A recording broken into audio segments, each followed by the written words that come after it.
Globalization has had many different meanings to many different people. For me, it is simply the understanding of the process by which the world has become one, the world has become interconnected.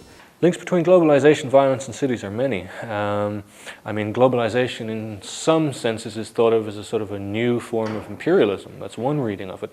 And that, of course, means that it carries on some of the military functions of imperialism of previous generations and the sort of the colonizing tendencies, which are, all about violence, or one culture or one civilization imposing violence on another. And then within cities, the kinds of economic changes and social changes that globalization wreaks, if you like, on different communities and societies can really be traumatic and create tensions, ethnic tensions, racial tensions and others between people in society. When the city grows because of the elite control over political structures, the elite feel threatened, and often violence is generated from an elite who feels threatened, who feels that their right to the city, their exclusive right to the city, has been threatened. Globalization is a project which certainly today is unthinkable without cities. But of course the concept of the city itself is an immensely elastic one. There's something frankly quite bizarre about using the same term to talk about, Çatalhöyük and Mohenjo-Daro, for example, through ancient Athens and Rome, through London to the vast cities of the global south. So the concept itself gives me pause for thought, but it seems to me that cities are essentially meeting places. They always have been meeting places.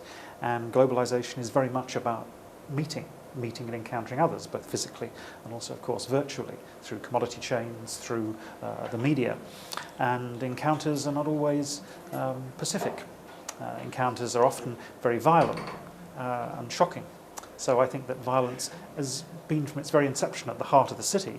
A lot of the operations or the functions which are evolving through globalisation are intrinsically modes of symbolic violence, the kind of violence I'm talking about, which there's a discourse of homogenisation, but underneath that there are so many people who are marginalised from that and who are symbolically being left out of it, edited, cut out of that. Violence can be done to a sense of being able to dwell in a place. There are arguments that just the very scale and massive nature and speed of modern cities is in itself a violent thing. Violence can be done through photography by not taking enough, paying enough attention to the specificities of a place, to the cultural specificities of a place.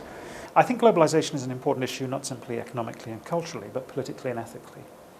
That's to say, globalization really ought to force us to recognize the ways in which our lives are caught up with the lives and deaths of millions of other people, people who we'll never meet, but whom, both ethically and politically, we have a responsibility, and that needs to be explored.